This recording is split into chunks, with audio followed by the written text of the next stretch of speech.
people post a sob story and then people vote which sob story gets the watch. People used to email aBlogtoWatch all the time. People would send sob stories as though I was like Watch Santa Claus. And it was like, wow, you've had a terrible life. Here's a luxury timepiece to make you feel better, as though I have a bunch of them to give away. I don't know why they were emailing me, but I mean, I don't know, some crazy thing where it's like the Hunger Games, but for watches. People have to compete and like, you get this used Christopher Ward from 2017, sir. You win. Greetings and welcome to this week's aBlogtoWatch Weekly. We welcome all you watch creeps, watch hyphen creeps, watch dash creeps. Ariel, are you feeling more watch creepy this week than you did last week? You're never going to let me live that one up, are you? No.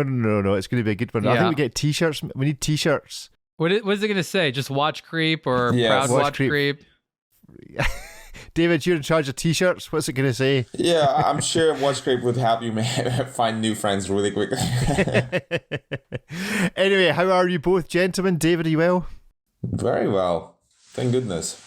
Yeah, there was a wee pause there, but you had to think about it. You had to consider it. I am David. Am I feeling well? And David on a Tuesday morning. Ariel, how are you this week? On a Tuesday morning. Ariel, yourself? Well, I'm on the eve of going to New York City for more than a week, and I'm wearing a watch that can't really talk about yet because it's not going to be launched until closer to the end of October. But I'm quite excited about this. This is another collaboration watch I've done. I'm just wondering what people are going to think. Honestly, I like it a lot, and that's the most interesting thing I found when you release something is seeing how people react. I don't care if they like it or not. I'm just literally am curious like what it reminds them of and how they react. And is there any plastic involved or the word moon anywhere? Not on the outside. Not the on inside, the outside, we never know. We never know on the inside. Never know. little gremlins. Good stuff. Well, actually, last week, we have some last week's show this week. So the dear owner of Fairer Watches reached out and contacted me. It is pronounced Fairer. So there you go. Resolved. Like the fairer sex? Like, is that what you mean? Like the fairer sex. What was what was the other option for pronouncing it? Fairer. Oh, okay. There still is. There's a brand like of trouser over here. Which, did you guys at school, were there ever like trends for, like, actually, Ariel, did you wear a school uniform? School uniform isn't really a thing in the States, is it? Or is it? No. We were definitely in LA in the 90s, going to school and stuff. It was all about very specific trends, and a lot of it was giant pants. I remember giant pants was a thing for a while. And MC Hammer. The chain on the wallet, that was very exciting. Love the chain on the wallet. The bigger the chain, you still see them once in a while. You're like, did that guy not get the memo like 30 years ago? Or was he like, you know what? I'm not going to give this up. This is useful to me. He just really doesn't want to lose his wallet. Is there a school uniform culture in Hungary? Well, in my high school, we had to wear a blue shirt over whatever clothes we were wearing. And this was so as to disguise the status or the wealth differences between the kids, which was pointless because you could still see if someone had like an expensive shoe or sweater or phone or whatever. Well, phones not so much, but still, a Discman or something like that. And so yeah, that thing was a thing for a while, but we worked very hard to get rid of it, and eventually, actually, the school was like, okay, you don't have to wear it anymore. Well, the reason I'm telling this is that the whole Farah thing, there was a very brief phase back in mid-80s, I suppose, when Farah trousers, Lyle and Scott or Pringle jumpers was the way you circumvented the school rules of you had to wear trousers, a shirt and a jumper. That was the only brand you could get away with. So there you go. So I've always looked at it and thought Farah rather than Fairer. But there we go. Anyway, moving on. Some other news. The Oak collection. Ariel, you got to see this when you were in London, and it's now apparently all going under the hammer with Christie's. What do we think about that? Because I think at the time we thought, will this guy not maybe just put them all in a museum somewhere? But clearly he's just going to take the money and run. Well, the Oak collection consists of a lot of watches, not just the ones that apparently are being sold. at the time there was a relationship with Christie's already, and I think it wasn't exactly rocket science to be like, Christie's is excited about selling something, right? So, look, with a collection that size, I think that there's a desire to sell certain things off. You want to consolidate. You know, he's not collecting as prolifically. Maybe that's money that can go to charitable purposes. Who knows what the financials are behind it? I don't think that family needs the money. Christie certainly is excited about that. But this is someone who has collected, amongst things that are their own personal taste, the very popular stuff. And so these are a lot of the sort of crowd pleasing, like, oh, I've heard of that. Oh, I've heard of that. And that is, I think, what makes them interesting, because it's not like, wow, I never knew about that watch. A lot of the stuff they're selling are like those popular hits. So from a marketing perspective, that's very exciting. And if you had owned the Oak collection and you were going to sell it all off, but keep one, can you remember one you saw that would be, yeah, if you'd sell them all, but that's the one you'd keep?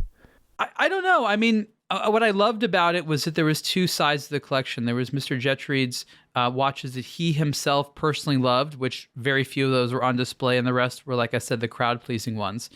And I'd like to get to know a little bit more of the ones that were interesting to him. But like I said, if you had a lot of money and you just wanted to go ahead and buy the popular stuff out there, he also did a lot of that. So it's sort of like, you've heard about it on social media. You've seen a bunch of people say it's a grail. You've looked at all the high prices, and now you can check them out. Like, so it's sort of like this touristy collection, right? Like, if you've been a tourist of watch content and social media the last 10 years, like, this will be exciting for you. And I don't know. I don't know what the best one is, because that's not the way I work. I mean, for me, he probably the most interesting ones are not the ones that are being sold. And finally, another bit of news. I saw that there had been a robbery. I'm assuming from what I saw that I don't think there had been any injuries, but a Swatch store had been robbed of all of its Blancpain Swifty Fathoms watches. Is the world just going mad when folk are breaking into plastic watch shops to steal plastic watches? Sorta. David, how mad is the world? Give us a rant. I mean, if you're stealing everything every day, it was just you just happened to stroll by and you were like, oh well, I might just steal these as well before I steal some iPhones and some other stuff from some other stores. So it's not like someone was like hyper focused on those. He just happened to walk past it, and since we have this smash and grab culture in some places, they were like, oh, this is like a nice opportunity. I mean, it's all nicely cased up and everything, because these are like in this belly case of sorts, so you just have to like go there, close it, and walk away with it. And yeah, maybe that's what happened. It was like an easy steel case container. Close the case and run. It's just lazy robbery, really. Lazy robbery. You like your robbers to put some effort in, some planning, some Ocean's 11 type skullduggery. Yeah. Not just walk in, smash a window, grab a pelly case. It's just lazy. We don't have the quality of robbers that we used to have. Ocean's 11 would have been a much shorter movie if they could have just walked in, grab it, and just walk away. And that would probably have been a good thing. There would have been no need for, what was there? Ocean's 12, 13. What was the one that was 8? Was Ocean's 13 the female cast? What was the one with the female cast? I think that was like 8 or 9 or something. Was that? Who knows? So like Star Wars, they started at the middle number and then went back the way. We'll do episode 4. Then we'll do episode 1. Let's do this. This is what we just described with the Blancpain theft. It would have been Ocean's 1. It's one guy. No, it'd just be Ocean. Just Ocean. Just Ocean. Right. Just wait. I'm sure the origin story will be along any minute now. Yeah. So, I mean, Ocean's origins. Look, I mean, we know that criminals tend to look for inspiration from other crimes, right? They're already taking shortcuts in life. They're not going to invent their own crimes. And when there's a lot of crimes related to stealing watches in the news for the last couple of years, criminals wondering how they're going to make money think of two things: what can I steal, and what can I steal most easily? And eventually they're going to realize, like, wait a minute, the Swatch store isn't as heavily guarded, and it just takes that one time. I guess Swatch is probably laughing because they're like, oh my God, we've never been able to file an insurance claim and make money this way. This is so exciting. We get to say we had hundreds of thousands of inventory in there. Are you suggesting someone might be pockling the insurance at the other end? No, but these are if they are properly insured, it's for the replacement value, which is a lot. Yeah. And more than the actual industrially required replacement value, and or what it would take. And so other brands have had this issue a lot. And I've had off the record conversations with big companies who've had thefts, and these are multi-million-dollar recoveries. And so I think it's funny because you don't want this to happen. But someone like Swatch has probably never had it happen. And I know someone at the office is like, you know what, guys? We are a luxury brand right now. High five. Yay. There's somebody there thinking about that way. I'm just wondering whether, in order to justify the insurance claim, they're like going to eBay and saying, well, yeah, I know it was for sale for $400, but look, on eBay, it's actually worth $3,000. Let's hope so. Let's hope that's happening right now. And we've closed the machines down. The only way we can replace our stock is by going to the marketplace and buying our stock back. Now we are on our own waiting list. That's not fair. That's right. The universe collapses in itself in some sort of singularity. This sucks. Oh dear. Never mind. Well, yeah, just suffering along with the rest of us waiting in a queue for stuff. Our first thing to have a chat about is an aBlogtoWatch event, and this is a Longines on the Queen Mary. Why don't they have events like this in Glasgow, Ariel? Why are Longines not going on the Clyde Ferry and inviting me, but instead they're inviting you to the Queen Mary at Long Beach, California? It was like our idea, to be honest. We came up with the Queen Mary concept, so... Oh, so if I come up with the idea of gathering everybody on the Waverley... yeah. On a wet Scottish and pitch it to Longines, you think they might buy into it? I'll tell them it's a good idea. You tell them it's a good idea. World's last ocean-going paddle steamer. For all of those that don't know what the Waverley is, but there we go. I feel like I want to go gamble on it or something. Yeah, going on it's a bit of a gamble, but that's a different matter. So tell us about this. What is happening? How does one get an invite to the Queen Mary to look at all things Longines? Well, if you hear this show and there's still some spots available, then I recommend the way to find out is to send an email to rsvp@aBlogtoWatch.com. This event is going to take place on October 15th here in Los Angeles, in Long Beach at the Queen Mary. We're renting a room on this historic ship that was built in like the mid-1930s. And the idea is to celebrate the heritage of Longines. They're bringing out their heritage director, and we're going to be chatting about some of their vintage watches there, which are really cool because Longines has a great history. They used to make tons and tons of their own movements and things like that. They were one of the 20th century's, truly great watchmakers. A lot of their modern stuff, of course, is inspired by that, and they also have some of Edda's, in my opinions, most affordable sort of like new high quality movements and things like that, like the new GMT. It's really affordable. It operates, not like sort of the other Edda GMTs. It's a lot more like the movement in the Rolex GMT Master 2. So there's a really lot of nice stuff they're offering right now, and it's going to be this great environment. The event is also in partnership with the retailer Ben Bridge. This is a multi-store third-party retailer that has carried finely made Swiss watches for a long time, including Longines. So it's going to be the retailer who has a bunch of stores up and down the west coast of the United States. They're based in Seattle, Washington, I believe. But they have a few stores in Los Angeles, and some of the key people from Longines are going to be there. We have another event a week after that in Los Angeles that we'll announce soon. So I guess it's event season here, and we really like doing these because the community really likes coming out. And people, one of the weirdest questions we've had now, we've never had this. People are like, does it cost anything? And I'm like, are people charging for watch events now? Because we've never done this. Is this like a thing? Oh yes. Oh yes.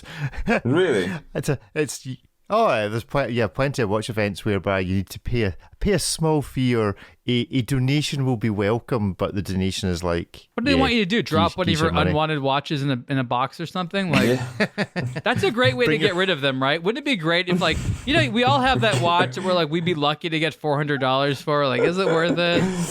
Yeah. An amnesty, a watch amnesty. All those watches you look at, you go, no, I really shouldn't have bought that. I need to hide that from everybody. I'll just drop it in this box. It can be resold for charity. That's going to be an amazing business find. If somebody out there figures out a way to have people get some value for their unwanted watches that they can't get at least $1,000 for. There's nothing wrong with the watch. Maybe it was inexpensive to begin with, but we know that if you go to sell that watch in the market today, other than sort of posting it yourself on eBay or some peer-to-peer forum, I don't know, Reddit does it, like that's really your only option. No dealer will take it. Nobody wants to buy that watch.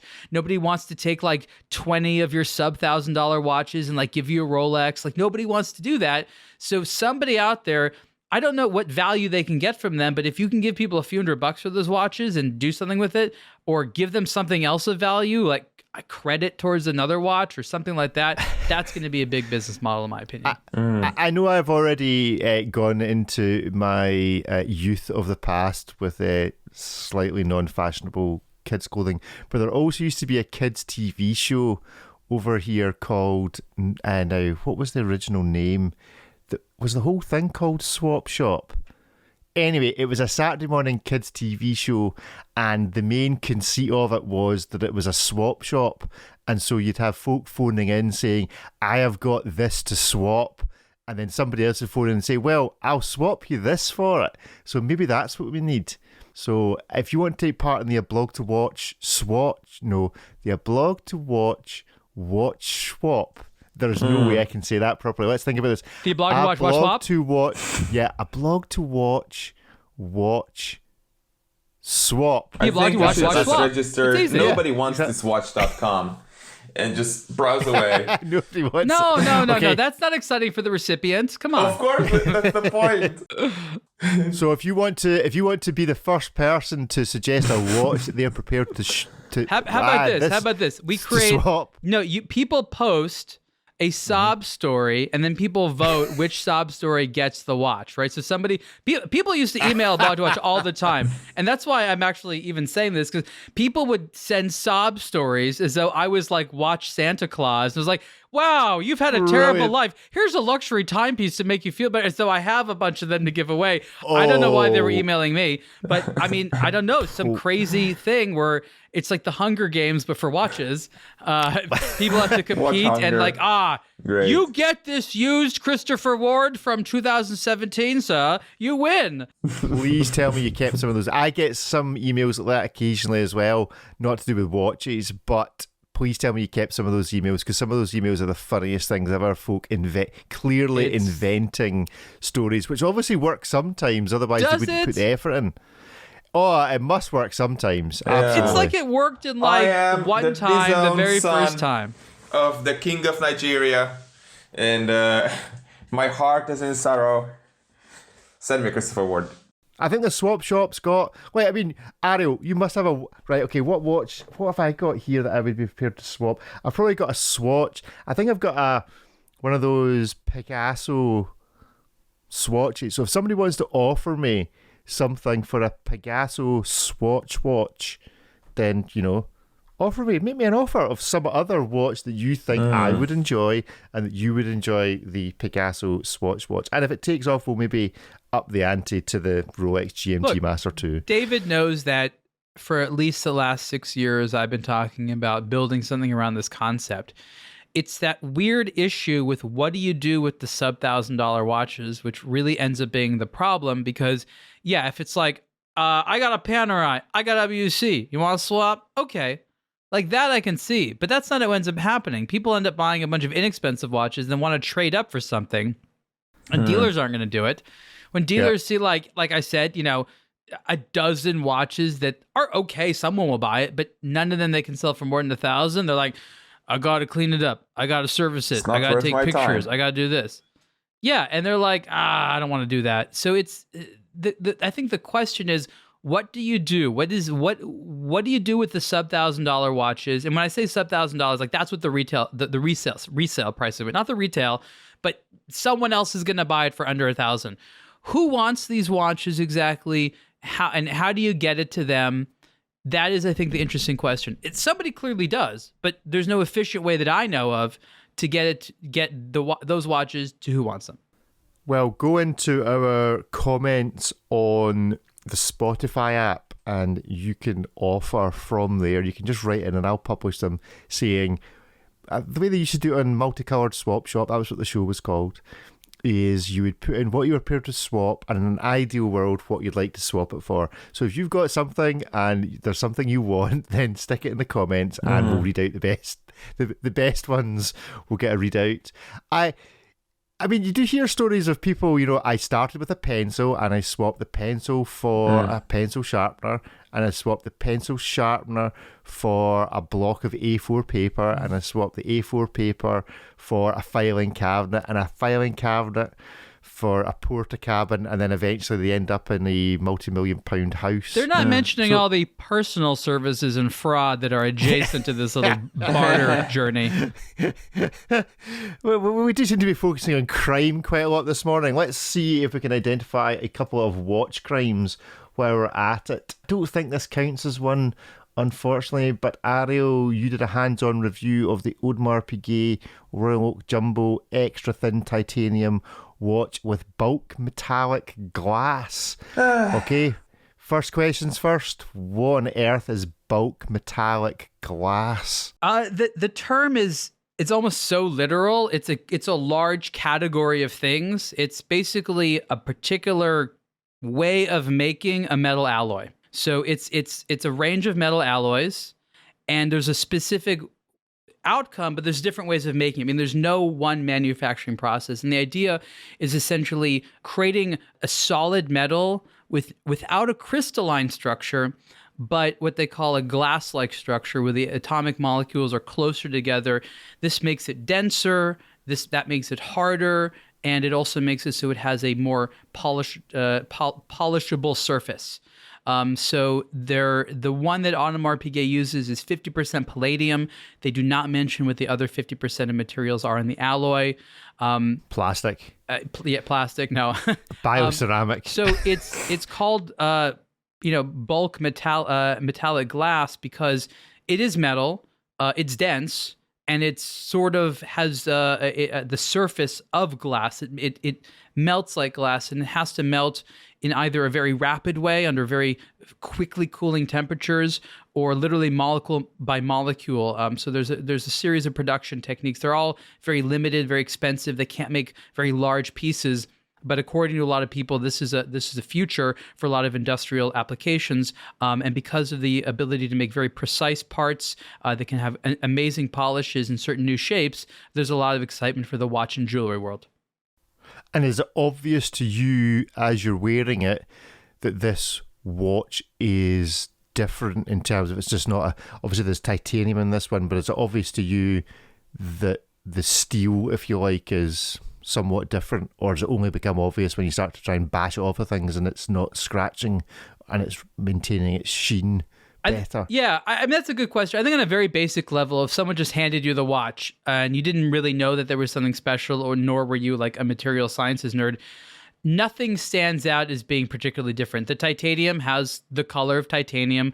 The bulk metallic glass, palladium, I guess looks like palladium, but that's sort of like a whitish steel metal. It could be a bunch of things. It just has a high polish. It could be white gold for all you know. The watch is a combination of light and heavy, because the bulk metallic glass, I think, is denser, and the titanium is obviously lighter. So it's not the lightest, but it's clearly not the heaviest, because when I was playing with that watch in the same meeting, they had the solid yellow gold version of the same size Royal Oak, the jumbo, the 39 millimeter. And the gold one is, that's a significantly heavier watch. It is a very exciting material, and there'll be more of it. I think the big question is, why does it need to cost nearly $100,000? It doesn't. It's extremely pretty. I think that more of the watch should have been bulk metallic glass. Not necessarily sure why they chose to do it the way they did it. But look, I mean, they're obviously on a roll right now, and when you hold the watch, and it's got the relatively new, movement in there that replaced the super aging movement that was in the Royal Oak for the longest time. I mean, wow, did they? Yeah. Anyways, the new movement's great, and it's that club right now. Those people are willing to spend that amount of money on it, but it's a nice watch.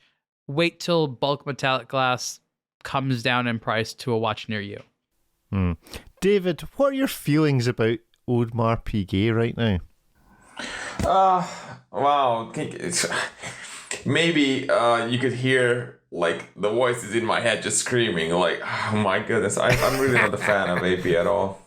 Sometimes I wonder why there's still a buzz over this company. I'm not saying that we are creating that buzz right now, but if you look at like the last 10 years and what they've done, it's a company that is irrelevant in a higher number of ways than basically almost any other watchmaker out there. They still live off just the Royal Oak, which is as though Rolex only made the Datejust or the Daytona, and everyone would be like, yeah, but have you seen the new Daytona? People would be rolling their eyes so hard they would be falling off their chairs. And whatever else they tried beyond that, I guess we can say failed, or just needs more time, I guess. And so the question is why? It's not that you can go out and buy too many of them because a certain clientele is just shopping them and just buying all of them up. They don't make too many watches. They don't really do anything to watch design, to the way they work, to the way they are done. Sure, they make a few in bulk metallic glass, great. But it's the irrelevance of the company striking in contrast to the attention that it receives, is my point. Yeah, see, I was giving this some thought through the week because I've got this Christopher Ward Titanium 12, which is obviously in many ways a pastiche, an homage, whatever of the Royal Oak. And so many watches are like that. And I was kind of mulling it over as to whether it's, does the pleasure I get out of wearing this versus if I just said, well, wait a minute, I'm just going to not bother. I'm just going to wait. I'm going to put myself on a waiting list. I'm going to buy a Royal Oak, and I'm just going to come like a one brand person.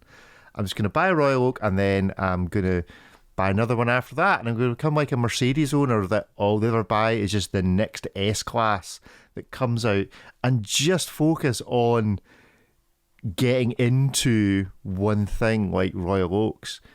And I'm kind of torn as to whether that's an interesting route to take or not, as to whether, that there is something in just going, okay, this is the, now whether we can all debate whether this is the original Gerald Genta or whatever, but yeah. it's the one that is like the one everybody thinks of when they talk about Gerald Genta. But it's also just in its own thing, it's the Royal Oak. And yeah, so I've been struggling this week as to whether I should just go, you know what, just save the money, don't get involved in other things, and just wait out until you get a Royal. And actually, the pleasure you'll get from, I don't know how much they cost now, 30, 40 grand to buy a reasonable new one. Obviously, this one's far too small. I don't know why I still don't understand the jumbo thing that's 39mm, but that's historical. Let's not go there. So I don't know. Is there anything to be said, Ariel, David, for just being a one brand person? No. Meanwhile, David's head's exploding. One brand? And that one brand's got to be AP? Are you kidding? Are you kidding me? How shallow do you have to be? I know, seriously. Look, if you're just into AP, you're probably not a watch lover. You're an AP lover. And I think the short answer is Audemars Piguet is selling inclusion into a club, a lifestyle. You get invited to parties. You're told about the other folks that wear Audemars Piguet watches, whether they're fans or celebrity ambassadors. You get invited to concerts to hang out and drink and party. It is jewelry. It is a status item. It's significant. It signifies a particular level of wealth and that you have fun. And it's really about all that, much more in terms of what people are buying, then here's a timepiece. It's still a good timepiece. Agreeably it is. And, they're from La Brasseuse, and they're a Swiss watchmaker, and they have, of course, all that heritage, but that's not really what they're selling these days. Maybe that's it. Maybe their marketing is actually working, and I'm being slowly tempted into the AP world of the house of, Are you AP curious? I'm AP curious. Mike, when you're listening to this on the edit back, if you don't use the phrase AP curious, I'll be very disappointed in the headline for this episode. I did like, Ariel, your suggestion that as this watch has no running seconds, that really they need to animate the AP logo and have it rotate 360 degrees. Curious. To see, I think the AP should rock from side to side, like one of those Rado Captain Cook things. Oh, wait, so goes, a weight, or is it one of those complicated systems where even though there's a gear turning, it creates a rocking, i.e. back and forth in motion? I think it should. I think it should not just be a free rotor. I think it should be ticking like a. No, it is the seconds hand. It should be the seconds hand. Yeah, rather than a hand that the AP, the little A and P, it's a single piece unit. It just spins on its own axis. I want a second to gang up with someone that knows how to do that with an AP and make the logo rotate. You know what I want? I want it to be a tiny picture of Gerald Genta's portrait.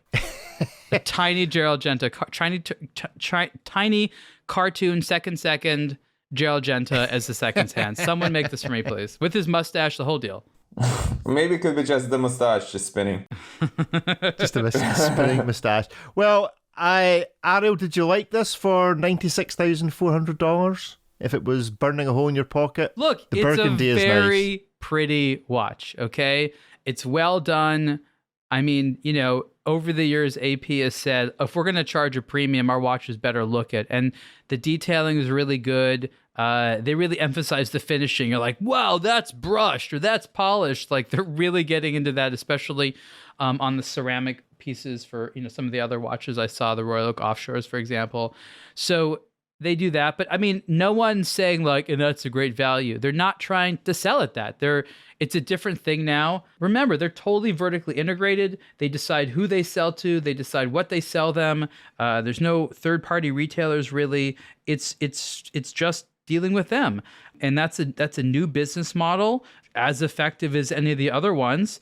And we'll have to see in a number of years what that means. So we're basically we're reviewing watches that we know are more expensive per se than they need to be, but there are other intangibles that come with, buying the brand. I'm not here to say it's overpriced, because again, I can't quantify the other things that come with it. If there are brands that offer no brand and have a lot and charge a lot, and we're like, what do we say all the time? Yeah, but with that brand, we keep agreeing that like if the brand was better, maybe we'd pay more. So here we finally have a situation where like the brand is worth a lot. Everyone's like, yeah, like wearing like AP has a known brand, like that's going to get me some notoriety. That's awesome. And the question is, will the market bear it? So far, it seems to be.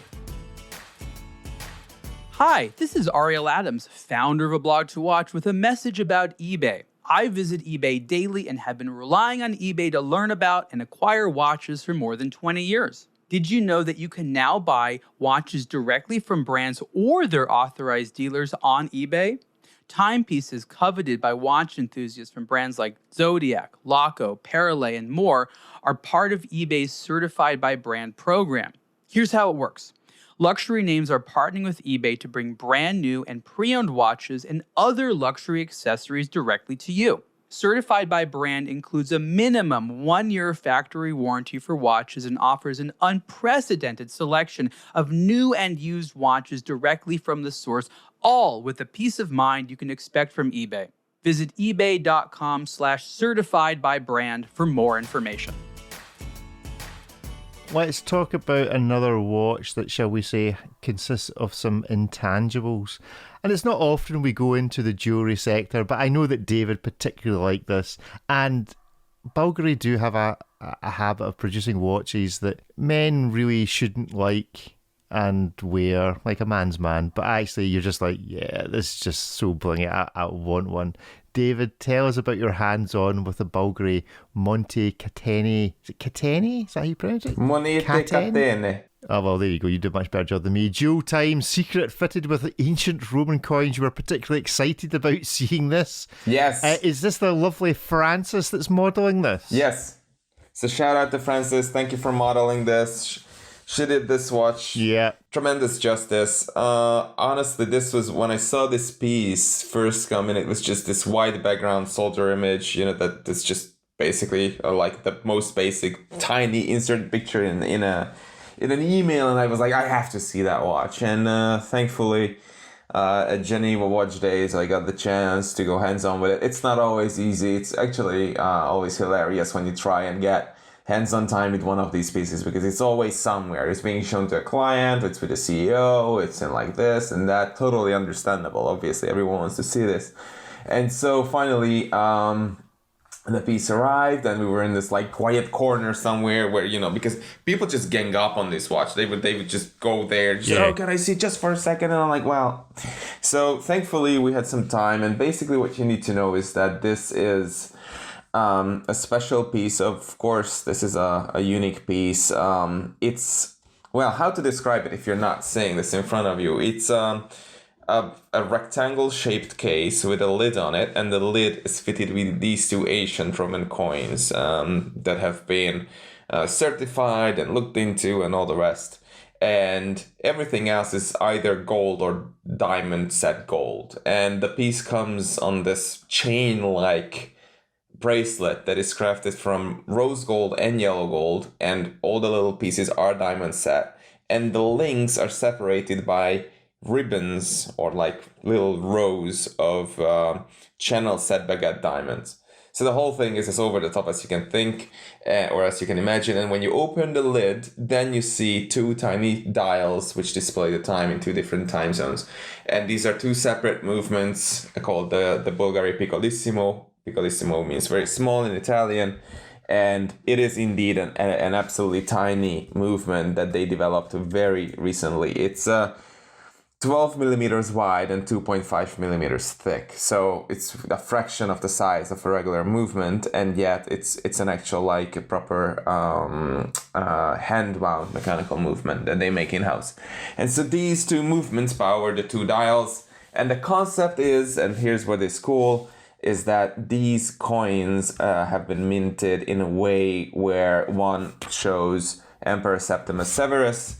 And usually the way that coins worked was that, they were used by the emperors as a means of propaganda in a way. People would pay with these, their heads would be on them, or their successes or something like that would be recorded by the coins. And as people were trading and buying stuff and whatever, the coins would serve as a means of whatever, propaganda we have today. And so it was extremely rare for them to share this platform with anybody else, especially a woman. And so this is special because one of these coins is of Julia Domna. He is his wife or his empress. And so one of the dials is for her, and basically the other one is for him. So it's like a his and her kind of thing. And it's rare to have two such coins from the same era, one of a man and one of a woman. That is basically the very Italian and Bulgari way of looking at this and presenting this watch, which, by the way, is priced at $658,000. And is it a one-off? Yes. Yeah, and so do we know why? Like, where did this notion come from?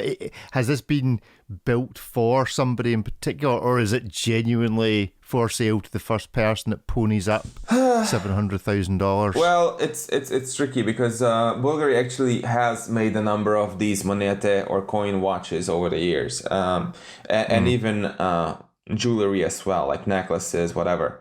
So it's a very Bulgari thing because, of course, this is a very important part of Italian heritage and Italian history, and they are very proud to be Italian. So, so since over the last 80 years or so, Bulgari has made watches and jewelry with this sort of stuff. So a lot of this are consignment pieces. Some of them they make on their own.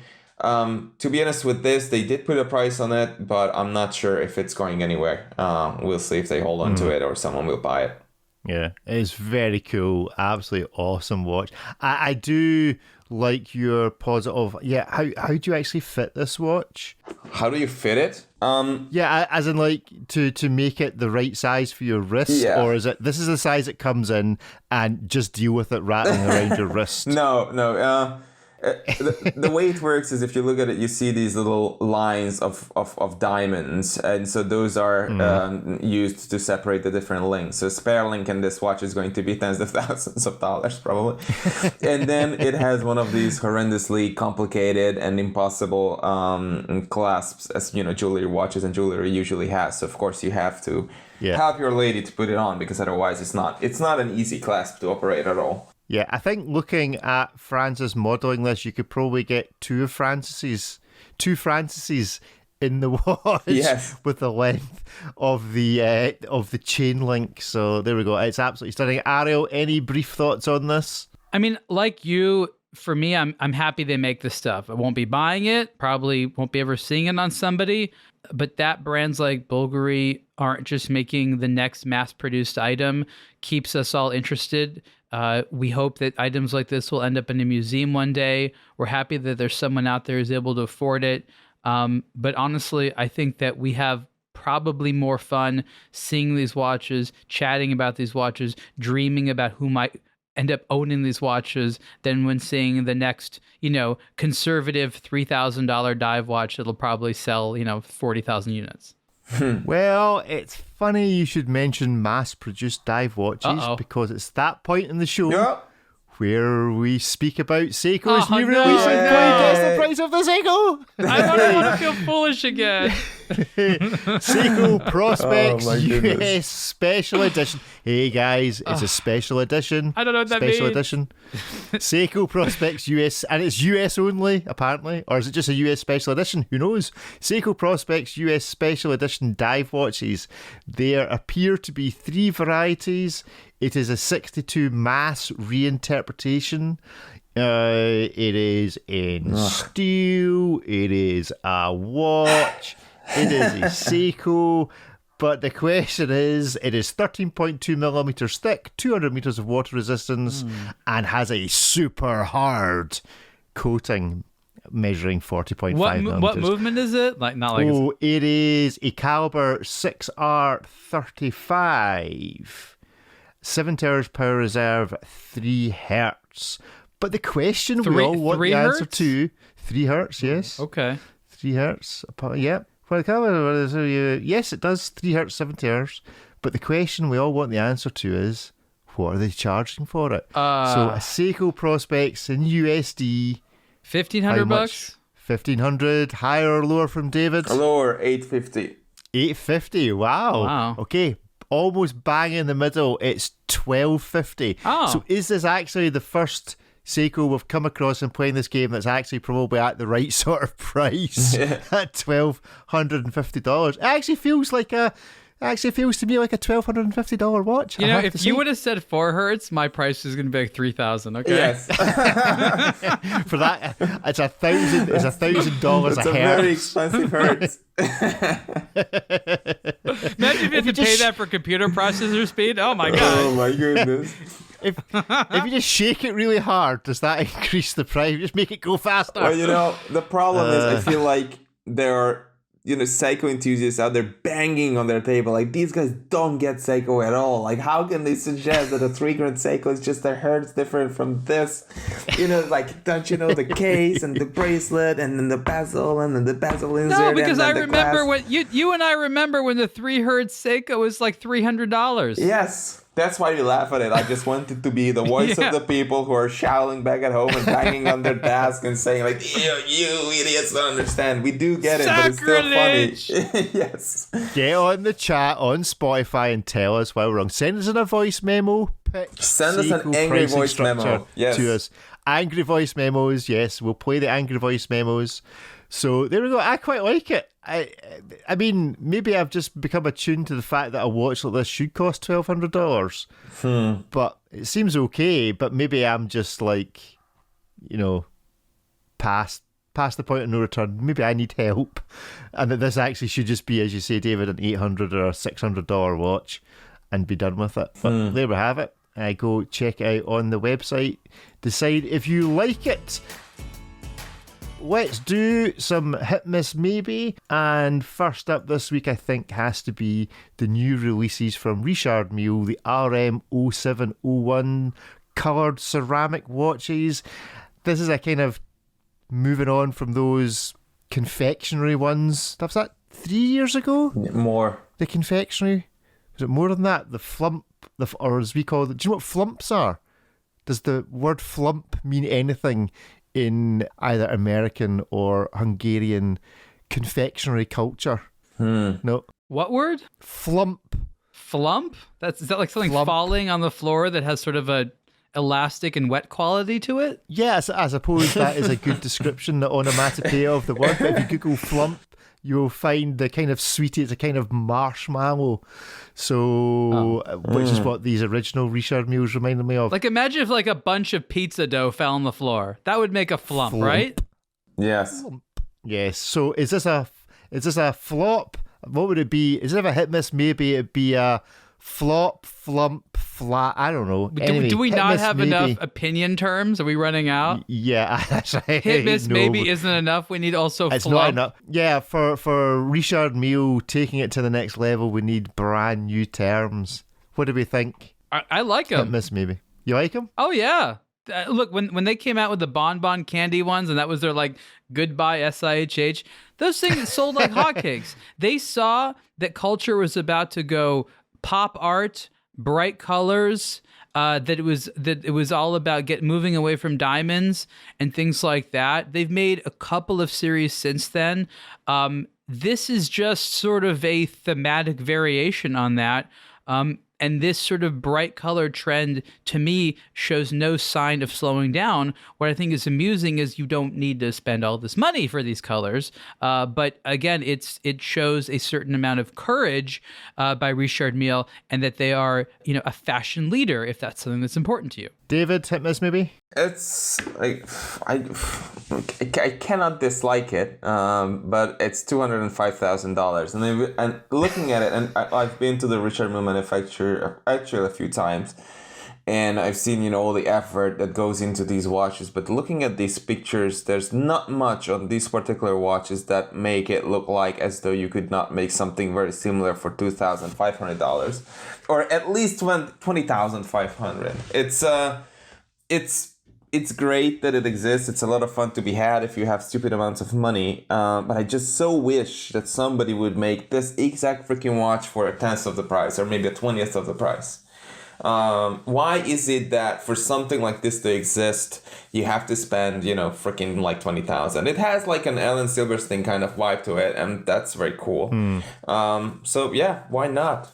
I just make these, like, somebody go out, look at this, and make the same thing with roughly the same materials for a fraction of the price, please. So we're putting you down for a maybe? No, it's a hit. Let's call it a hit. It's a hit? Yes. Okay. For me, it's a maybe. Is it a Velcro strap? Yes. I think it is, isn't it? You like a Velcro, right? Oh yeah. Oh yeah. $200,000 for a Velcro strap. I actually don't. I like the watch. Yeah, but you'll get a discount on your first replacement strap too. It's all. How much do you think a replacement Velcro It's strap is for $4,000. Richard Mille? Let's play that game. It's in the More or thousands. less than a Seiko. Which is more expensive, that Seiko or a replacement strap for a Richard Mille? I like the watch head. I'm not sure that the strap works with the watch case. It looks, the size doesn't look right to me. I don't know whether it's just the pictures are really poor, but it just doesn't seem to. I'm used to Richard Milles feeling like they flow really well from the case to the strap. It's maybe just the angles that Probably the angle. the press. But this feels like the straps are almost like an afterthought. It's really weird. I'm not quite sure. I go and have a look at the pictures of it. It feels like the straps don't sit quite as flush to the back of the case as I would be used to. So I wonder how comfy they are. Because and it's a Velcro. It would be interesting to know where the pinch point is on the Velcro roll, because it only allows you to tighten it to a certain point, because it's like whatever it's made of, the kind of leatherette thing, and then it turns into the Velcro bit that doubles back. So it's not like an endless NATO where you can kind of pull it as tight as you like. So it'd be interesting to know, because you got to assume a lot of these watches are maybe going to be, are they more likely to be worn by women than men? Yes, possibly. But it's so fine. it'd be interesting to see if they've managed to find a Velcro strap that's actually capable of being used by both men and women. But yeah, as you say, Ariel, for $4,000 they'll throw you in a couple of extras. So IWC Big Pilot Watch 43 Tourbillon Marcus Buller watch with a turbine. This for me is unfortunately a miss. I really like these Big Pilot watches, but that turbine, you either have to have a tourbillon and show it, or a tourbillon and hide it. I don't understand what this is doing with this kind of turbine thing. It feels like a perlé pastiche in some way, shape, or form. Don't get it. If you look Somebody closely, care to explain it to me? I think it'll actually look cooler in animated form, because you not only have the turbine which spins as the seconds hand, but underneath them is the escapement and the balance wheel moving. So there's sort of double movement. There's the movement on the upper side, which is the seconds hand, and then underneath it, I'm just guessing there's going to be some type of interesting visual effect. There might not be, but the animated, experience looking at this is, I think we're all going to agree, better than the static images. And so I'm curious about on the turbine there is a marker which is presumably is tied into the minute hand. So that's the second counter. Yeah. Yeah. I'm curious as to how you set this. You don't. Well, you don't. You don't. So it's you just have to, yeah. You just go with it. I think that might. I just go with it. I think that might. Do you have me. a lot of watches where you can independently set the seconds hands? That's kind of no, rare. but this just feels like you think this is inaccurate. this is the chronometry nerds IWC of choice? Is that Are what you you're looking saying? for like a this- stop seconds trick or what? Yeah, so is this a hacking seconds? I don't think it's a tourbillon underneath, and I'm not. Yeah. I'm not sure that. I don't think they have a hacking tourbillon. Oh, it's a tourbillon even. Yeah. I didn't realize it was a tourbillon. I thought it was just a normal It's a escapement. tourbillon. So it's even cooler underneath. The clue's in the name. The clue's in the name, Ariel. 43mm tourbillon turbine watch. I didn't even. I just saw the pictures. And the second marker would bug me, because if you can't set it, I don't know, it just feels different from having a second hand that you can't set. IWC is going to be so upset they're going to lose your sale, Rick. I know, for 100, what is the price at? 25,000. They were looking forward to welcome you in the store. I'll take my giving you some champagne. 125,000 Swiss francs and buy 100 Seikos instead. Go on. I am looking at this picture where they are, where the guy is holding onto the tourbillon assembly. Yes. And if you look at the movement underneath, there's this arm that appears to be connected to the keyless works, and that could very well be a hacking mechanism right there. A hacking mechanism. Oh my God. Rick's mind is blown and changed. Oh my Then God. I'm buying it. It's a Rick, hit. prepare your 125,000 Swiss francs. I am Seconds selling counter off, be damned. I am selling off my Swatch Pegaso. Will no longer be given away. It will be sold to the highest Traded. bidder A to help me 1-for-1 afford this trade. IWC. If you want to swap an IWC turbine watch for a Swatch Pegaso, give us a shout. Looking forward to your call, Chris Granger. Right. So, hit or miss for you guys, Ariel? I mean, look, it's a little cheesy looking for a tourbillon. I mean, there's a guy out there who's going to love it, and I'm sure I wouldn't turn it down. But, like, when you're trying to appreciate expensive watches you can't afford, this doesn't really score high in the, like, pretty meter. Tourbillon with cheese. David Tourbillon with cheese. We have a flump category and a tourbillon with cheese.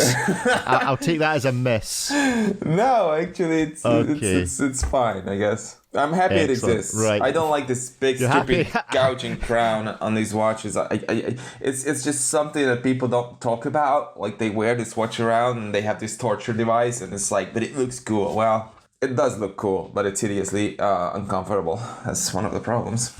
Someday there's going to be a tourbillon in honor of David, and we're going to make fun of it. With cheese. So from here on in, it's hit, miss, maybe, and happy exists. That's our fourth. We have a new fourth Happy, category. yes, I like that. Okay, Yes. happy exists. Okay, let's decide if the Bell & Ross BR3 Gyro Compass watch is hit, miss, maybe, or happy it exists. I love this. This is a hit. Who doesn't like this?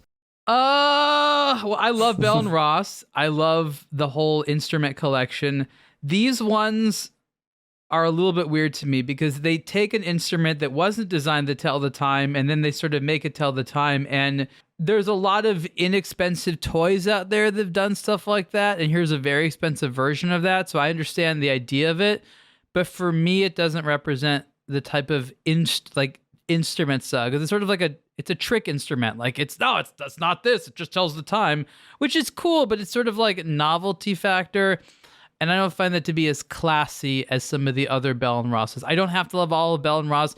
I've disagreed with probably 10 or 50% of their production, but I still like the majority of what they do.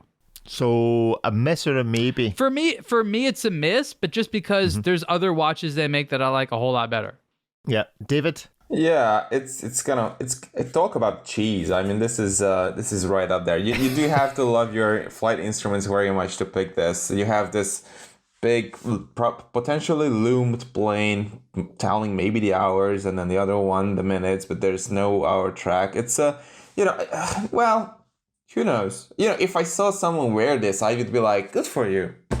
So yeah, let's call it a hit.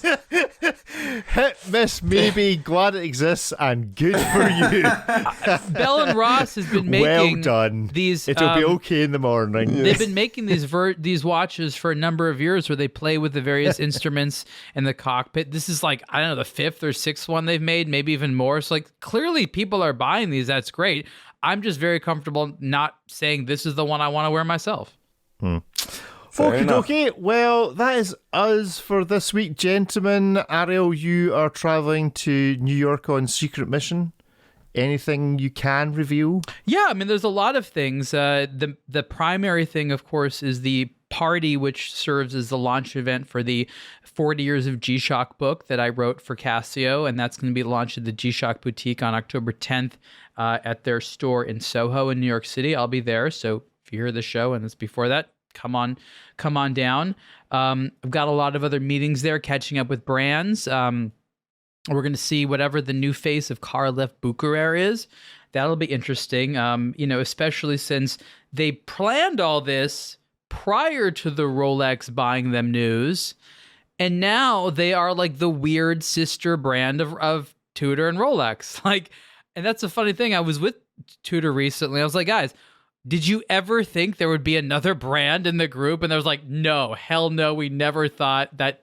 No one had any idea. So now there's this interesting question of what the personality and management will be like of Karl Bucherer, which is a brand I've actually liked for quite a while. So that and a bunch of other stuff. Yeah.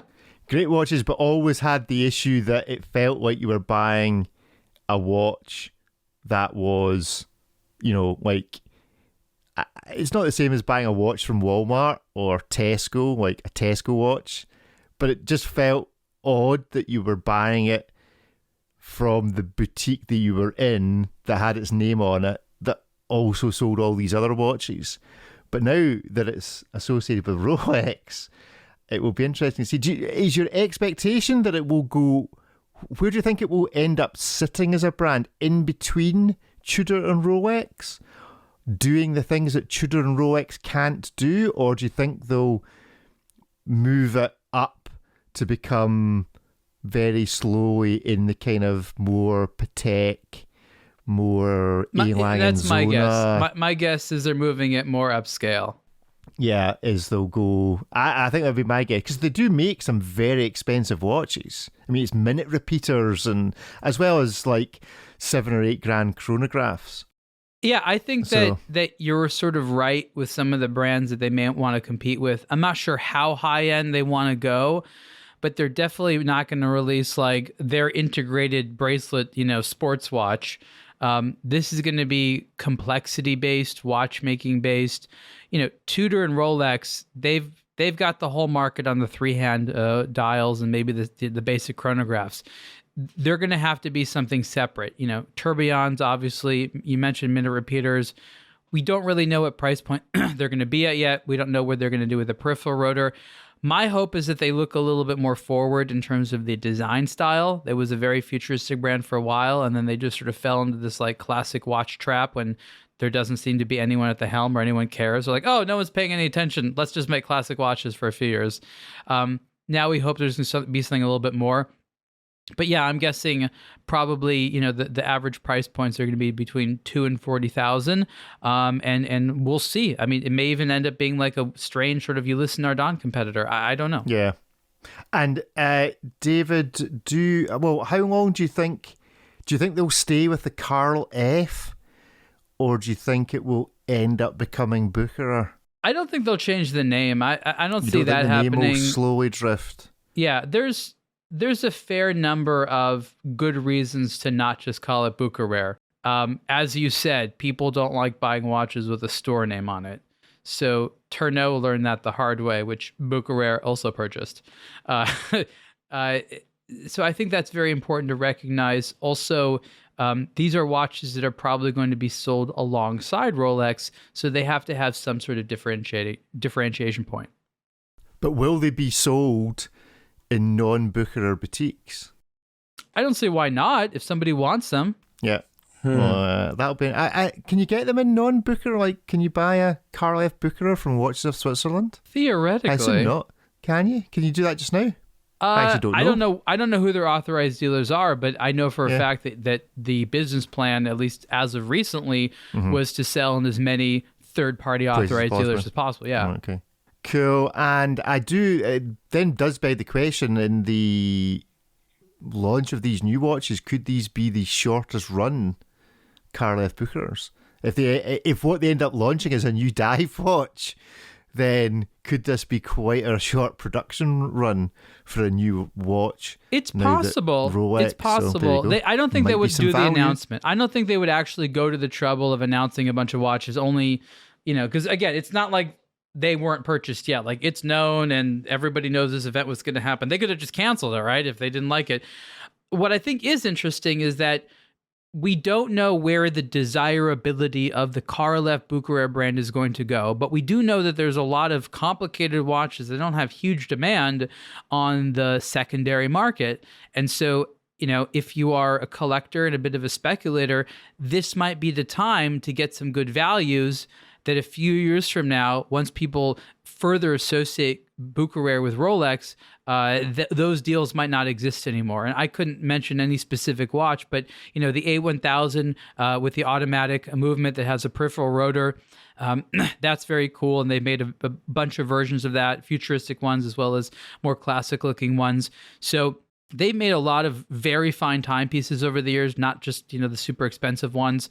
The Scuba Tech, even though it has an ETA movement in there, it's a pretty darn cool dive watch. It's got a lot going on in terms of personality. So I think that's a brand for people to discover before it, as you said, becomes something unrecognizable from what it was in the past. Yeah, go have a wee squiz at the Carl F. Bucherer website. I highly recommend it. David, your next week holds what? Just trying to arrange some reviews, and it's not always easy with insurance and shipping and all the rest. So that's one of the headaches right now, with actually not one but a few of the brands. But we'll work it out. David will struggle on. The struggle is real. Yeah. Good stuff. Well, thank you all for listening this week. We hope you tune in again next week. Have a great week. Goodbye. Bye, everyone. Bye, everyone.